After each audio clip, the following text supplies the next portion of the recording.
তৃণমূল কংগ্রেস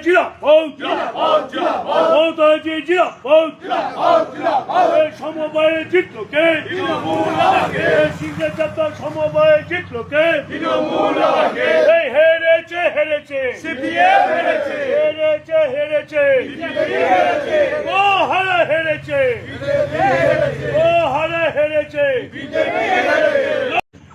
আজকে দীর্ঘদিন ধরে প্রায় 2.5 মাসের ওপর নির্বাচন হয়েছিল এই শিখের চাপটা কৃষি উন্নয়ন সমিতি। সেখানে আমরা তৃণমূল কংগ্রেস এবং তার সঙ্গে সিপিএম বিজেপি প্রতিদ্বন্দ্বিতা করেছিল।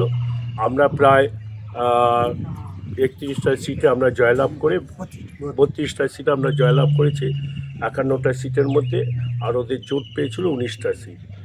তাতে প্রমাণ হয়ে গেল যে এই বাংলায় যত সিপিএম বিজেপি কংগ্রেস যতই জোট করুক, বাংলার মানুষ খেটে খাওয়া কৃষক থেকে শ্রমিক থেকে সাধারণ মানুষ, ছাত্র যুব সাধারণ মহিলারা মমতা বন্দ্যোপাধ্যায়ের সঙ্গে আছে, অভিষেক বন্দ্যোপাধ্যায়ের সঙ্গে আছে। তার প্রমাণ আজকে আমরা এখানে আমাদের যে আজকে বডি গঠন করার ছিল, সেখানে আমরা নমিনেশন জমা দিয়েছি। আমরা 11টায় আমরা দিয়েছি, কেউ নমিনেশন জমা দিয়ে আমরা জয়লাভ করেছি বিনা প্রতিদ্বন্দ্বিতায়। আমাদের সভাপতি হয়েছেন আমাদের দীর্ঘদিনের তৃণমূলের সংগ্রামী যিনি আছেন আমাদের মকবুল করিম, আর আছে গৌতম সাহা আছে আমাদের সেক্রেটারি হয়েছে নির্বাচিত হয়েছে। তার মধ্যে আমার কমিটি আছেন যাদের নেতৃত্বে এখানে হয়েছে। আমাদের প্রদীপ কুণ্ডু অঞ্চল সভাপতি, আমাদের নুরুল দা আছে, সুরজিৎ আছে, সোনা ভাই আছে, এবং যারা এখানে সর্বত্র সেখানে সবাই রয়েছেন।